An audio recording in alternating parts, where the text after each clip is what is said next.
L'histoire se poursuit dans une forêt mystérieuse. Nox se dit, je ne m'attendais pas à ce qu'il m'aide. C'est bien utile, car j'essaie autant que possible de couvrir mes faiblesses. Soudain, Nox entendit des hurlements de loups. 2 loups l'attaquèrent immédiatement. Cependant, avec une grande agilité, Nox donna un coup d'épée, tuant les 2 loups. J'ai montré mon côté faible. Si je ne me concentre pas sur ce combat, je ne pourrai pas terminer ce jeu et obtenir le second jeton caché de la famille Renaver avant la date limite. Son corps se mit alors à trembler tandis qu'il sentait les effets secondaires de la compétence d'arrêt du temps commencer à le faire souffrir. Ailleurs, le loup d'élite commençait à se lever de sa position décontractée alors que certains de ses membres avaient été facilement tués. Voyant le loup l'encercler, Nox pensa, même si les effets de cette compétence commencent à se faire sentir, je dois combattre ce loup d'élite pour obtenir la seconde pièce cachée de la famille Renaver. Nox semblait prudent quant au mouvement du loup d'élite. Le loup était intelligent et n'attaqua pas immédiatement. Au lieu de cela, il le contourna à plusieurs reprises pour trouver un point faible qu'il avait exposé. Soudain, à grande vitesse, le loup s'élança et attaqua.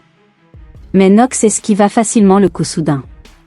Cependant, il fut choqué de voir le loup d'élite disparaître dans la forêt dense et sombre. Je ne m'attendais pas à ce que le loup soit capable d'effacer sa présence dans ces forêts. Si je suis imprudent, je mourrai et je ne parviendrai pas à accomplir cette quête. En effet, le loup l'attaqua à nouveau soudainement, le frappant et le blessant immédiatement. Après son attaque, le loup se cacha à nouveau dans les forêts, camouflant sa présence tout en endurant sa douleur. Nox se dit, bon sang. Bien qu'il n'ait qu'une note de 2.5, il est si difficile à gérer. Ce loup d'élite est très fort. Il est encore plus fort que lorsque je l'ai affronté dans ce jeu. Je n'étais pas concentré quand je l'ai combattu. J'aurais dû me rendre compte que la horde de monstres avait été contrôlée. Qui aurait cru qu'elle pouvait utiliser le champ de bataille pour se cacher et frapper? Nox remarqua alors que le loup d'élite attaquait sur le côté. Avec une grande vitesse, il tenta de trancher avec son épée. Cependant, il fut surpris de voir que le loup esquivait facilement son attaque. Soudain, il ressentit à nouveau les effets de la compétence d'arrêt du temps, ce qui lui fit saigner la bouche parce qu'il avait créé une brèche à cause de l'effet de la compétence. À ce moment, le loup d'élite tenta de se jeter sur lui. Je ne pensais pas que cela se terminerait ainsi. Suis-je devenu complaisant et ai-je sous-estimé ce jeu? Je suis idiot de penser que je peux faire n'importe quoi parce que j'ai terminé ce jeu 27 fois. Alors que Nox se résignait à son sort, il fut soudain choqué de voir qu'une dague s'était enfoncée dans l'œil du loup. C'était l'attaque de Thalia, qui avait lancé sa dague précisément dans l'œil du loup. Si elle peut exploiter ma faiblesse ouverte, alors je peux aussi utiliser la sienne. Et la personne qui peut le faire, ce n'est pas moi, c'est elle. Voyant une opportunité dans le fait que le loup d'élite souffrait de son œil blessé, Nox plongea puissamment son épée dans le ventre du loup, le tuant instantanément avec le sang qui coulait. De l'autre côté, voyant le chef de meute mort, les autres loups s'enfuirent rapidement dans la forêt dense. Alors que la situation commençait à se rassurer, Thalia descendit d'un arbre et courut s'approcher de Nox. « Tu vas bien? Tu as été très blessé quand ce loup t'a griffé. » Nox sourit et dit, « Ne t'inquiète pas. Je suis toujours en vie, et c'est une bénédiction de... » Mais il s'arrêta et murmura, « J'étais presque en train de remercier la personne qui me tuera à l'avenir. » Puis Nox continua, « Je vais bien, et ce ne sont que des égratignures mineures, alors ne t'inquiète pas trop pour moi. » Soudain, Thalia fut choquée et poussa un grand cri alors qu'une araignée s'accrochait à ses vêtements. En l'entendant crier, Nox se mit en alerte. Il se dit, « Est-ce un autre monstre qui est venu ici? Ce n'est pas comme dans le jeu que je connais. » Après avoir vaincu le loup d'élite, cette quête devrait être terminée. Thalia le serra alors dans ses bras en disant, « J'ai eu très peur à cause de l'araignée sur mes vêtements. » Mais après avoir dit cela, Thalia cria à nouveau et le serra fort dans ses bras parce que l'araignée était toujours sur ses vêtements. En souriant, Nox murmura, « Combien de temps Thalia va-t-elle me serrer dans ses bras comme ça? Le personnage qui me tuera dans le futur a-t-il vraiment peur des araignées? » Puis Nox dit, « Si tu as si peur d'une petite araignée, pourquoi m'as-tu suivi dans la forêt? Si tu as si peur d'une araignée, je te garantis que tu ne pourras pas devenir chevalier. » En entendant cela, Thalia relâcha immédiatement son étreinte, le visage rougi. Talia dit, je n'ai pas peur du tout, c'est juste que ça m'a surprise. Mais soudain, Nox toussa et ressentit une douleur dans son corps. Voyant Talia si inquiète, Nox dit, ne t'inquiète pas, c'est juste l'épuisement dû au combat contre les loups qui nous ont attaqués. Au fond de lui, Nox pensa, j'ai l'impression que Talia a son propre fardeau. Grâce à sa présence, j'ai pu survivre. Je lui en suis donc très reconnaissant. Pourtant, je ne peux pas le dire car Talia a soudain crié et m'a serré dans ses bras. Nox ramassa ensuite un artefact laissé par le loup d'élite. Et comme le jour se levait, Nox prévoyait de quitter la forêt avec Talia. De son côté, Emma était profondément triste et se sentait coupable de ne pas avoir pu protéger la jeune femme. Il pensait même que c'était de sa faute si la jeune femme avait été tuée dans la forêt. Rothwell pensa également, n'ont-ils pas réussi à quitter la forêt? Je suis sûr qu'avec la disparition de mademoiselle Talia, cela va créer des problèmes entre les deux familles. La perte des deux enfants dans cette forêt fera certainement parler de l'incapacité de la famille Renaver à protéger ses enfants. Soudain, quelqu'un dit que le brouillard de la forêt avait disparu. Cette déclaration choqua immédiatement Rothwell car il savait que si le brouillard avait disparu, alors le jeune maître et mademoiselle Talia devaient avoir conquis la forêt interdite. Entendant Emma demander si la barrière de la forêt avait disparu, Rothwell répondit qu'ils avaient tous les deux réussi et que nos espoirs pour leur vie étaient devenus réalité. En effet, tous ceux qui attendaient leur arrivée furent très surpris lorsque Nox et Talia sortirent lentement de la forêt. Ils murmurèrent, je ne m'attendais pas à ce qu'ils réussissent. J'ai du mal à croire qu'ils soient apparus comme si rien ne leur était arrivé. Rothwell sourit. Je ne peux rien dire, mais maintenant je suis sûr qu'il y aura un grand chaos dans la hiérarchie des descendants de la famille Renaver. Nox demanda alors, pourquoi les serviteurs et aussi les chevaliers se sont-ils rassemblés à l'orée de la forêt interdite? Rothwell lui expliqua que tout le monde à la résidence Renaver s'était inquiété pour lui car, à leur insu, tu avais disparu après être entré dans la forêt interdite. Nox répondit, je ne pensais pas que cette famille s'inquiéterait pour quelqu'un d'aussi inutile que moi.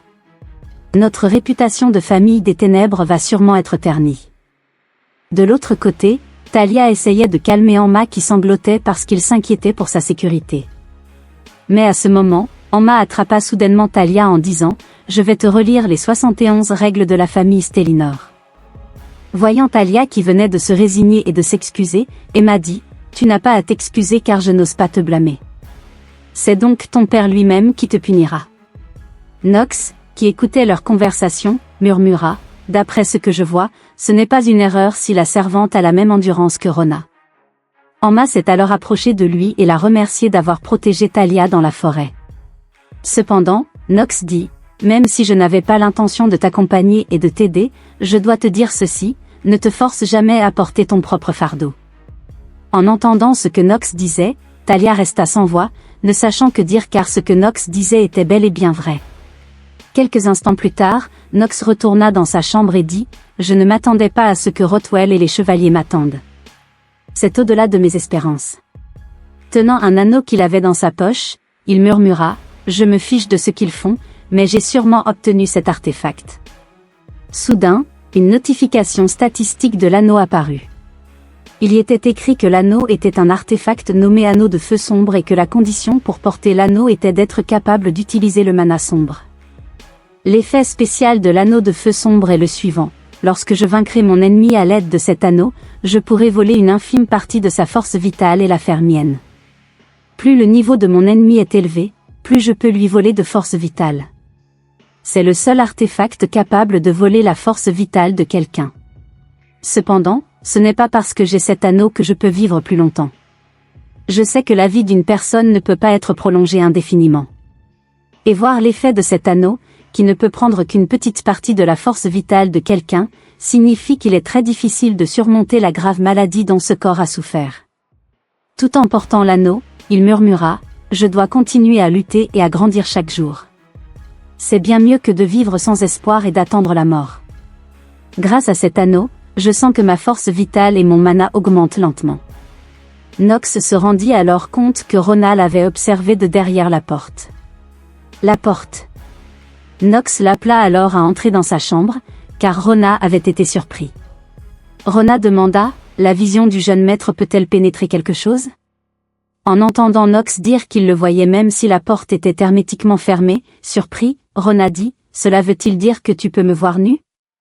Je porte déjà des vêtements qui sont couverts. » Cependant, avant que Rona ne puisse continuer ses mots, Knox se frappa immédiatement la tête en disant, « De quoi tu parles?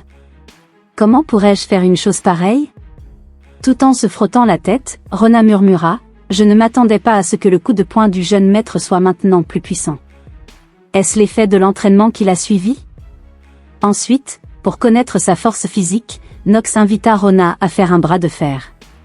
Très confiant, Rona lui dit, « Tu as promis que si tu gagnais contre moi, tu augmenterais mon salaire, et que si je perdais, mon salaire serait réduit de 20%. Mais c'est impossible. » Cependant, en comptant jusqu'à 3, Rona fut très surpris car Knox le vainquit facilement sans aucune résistance. Qu'est-ce qui s'est passé? Pourquoi le jeune maître est-il devenu beaucoup plus fort alors qu'il ne m'a jamais vaincu? Rona dit alors, tu devrais penser qu'un fils d'une famille distinguée sur ce continent ne devrait pas réduire le salaire de son serviteur de 20%. C'est vraiment déraisonnable. Cependant, Rona se tut lorsque Knox dit, ne te souviens-tu pas que je suis le fils inutile de la famille Renaver et que cette rumeur s'est répandue très loin, alors j'ai décidé de ne pas me soucier de quelque chose comme l'honneur. Cependant, Knox se tut lorsqu'il sentit sa main se blesser. Immédiatement, plusieurs notifications réapparurent. Il y était écrit que l'effet du commerce souvent malade avait été activé, et qu'il avait reçu une fracture du poignet avec un niveau de gravité atteignant le niveau 2. Même Knox a immédiatement attrapé la grippe. Dans son cœur, Knox murmura. « Foutu commerce. Pourquoi est-ce que j'attrape cette maladie si facilement? En attendant, pour obtenir d'autres métiers, je dois me démener. » Knox demanda alors à Rona d'apporter des glaçons et un chiffon humide pour soulager la douleur qu'il ressentait. Bien que ressentant une douleur atroce, Knox n'y pensait pas. Il était très satisfait de l'anneau de feu sombre qu'il avait obtenu, et peu à peu, sa conscience commença à s'estomper parce que la douleur qu'il ressentait devenait de plus en plus prononcée. Le temps a passé très vite. Cela fait 6 mois que Knox a obtenu 2 objets cachés de la famille Renaver. Malheureusement, jusqu'à présent, Knox n'a pas eu l'occasion de les utiliser. Apparemment, s'il n'a pas pu les utiliser, c'est parce qu'il a été puni par sa famille. Il a demandé à Rona, « Pourquoi suis-je puni alors que j'ai terminé la forêt de l'enfant perdu? Au lieu d'obtenir une récompense, je ne m'attendais pas à recevoir une telle punition. » Rona répondit, « Je ne peux rien dire car je ne suis qu'un serviteur qui obéit à sa famille. De plus, mon salaire sera réduit si je vous parle de façon inappropriée. » Cependant, Rona fut très surpris lorsqu'il entendit Knox dire, « Je te promets que ton salaire ne sera pas réduit si tu agis selon ma volonté. » Immédiatement, Rona dit, « Le chef de famille est vraiment très cruel. Comment peut-il ne pas comprendre tes sentiments? » Knox pensa, « J'ai travaillé dur pour m'adapter à cette vie, et je mène également une vie assez productive tout en faisant attention à la croissance de mon cheval. Je ne pourrai plus le faire si cela continue ainsi. Ma vie diminue, et il ne me reste plus que 147 jours à cause de cette grave maladie. Ce salaud de système s'intéresse plus à ma vie qu'à moi. » Parce que Knox ne supportait plus l'enfermement, il voulait rencontrer son père et obtenir la permission de sortir de sa chambre.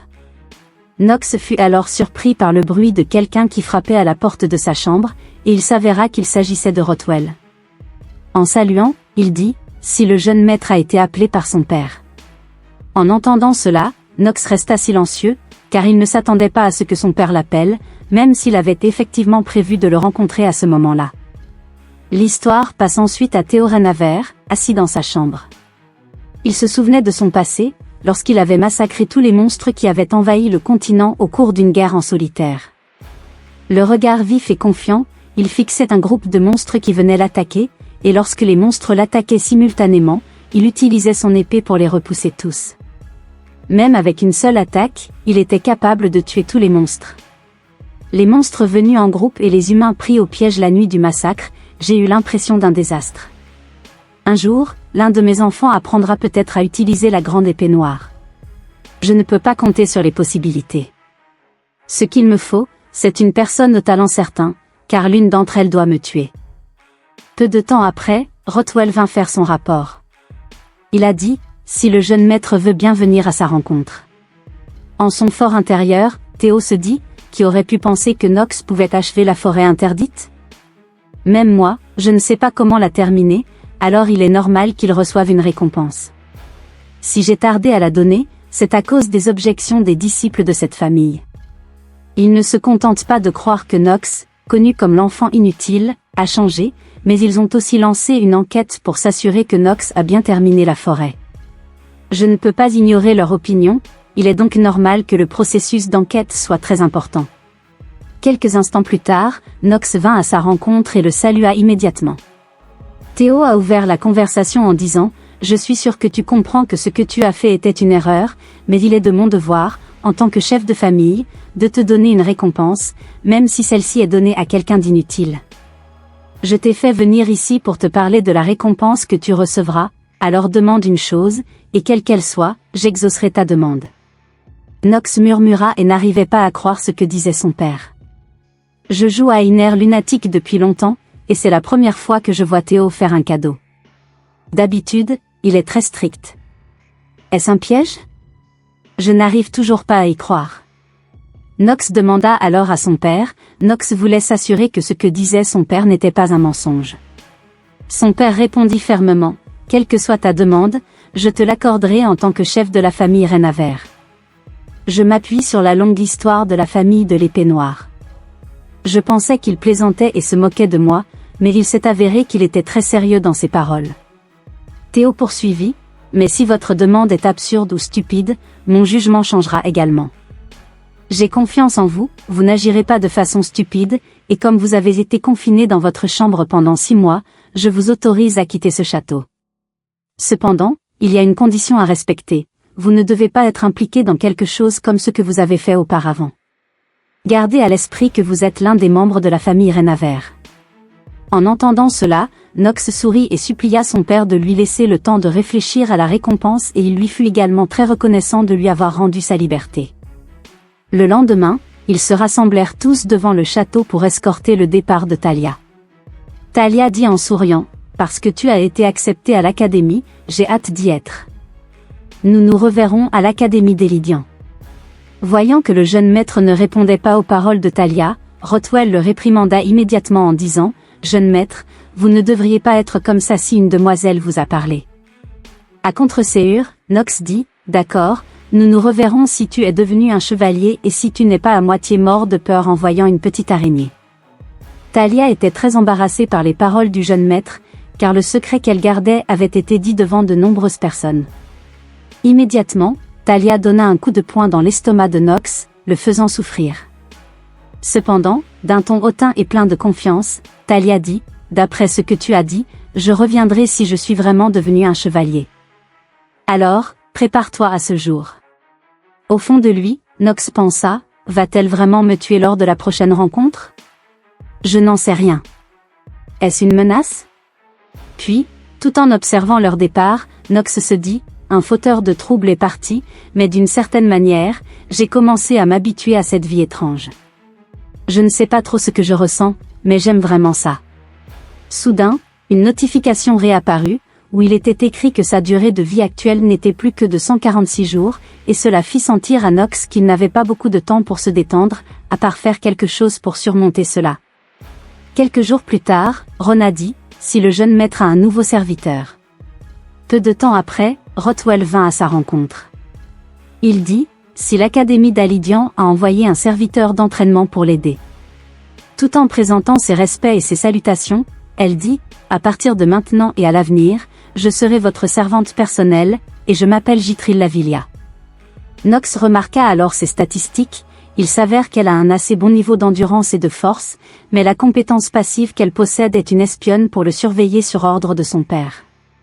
Au fond de lui, Nox dit, « Je sais qu'ils ne me laisseront pas quitter cet endroit en paix.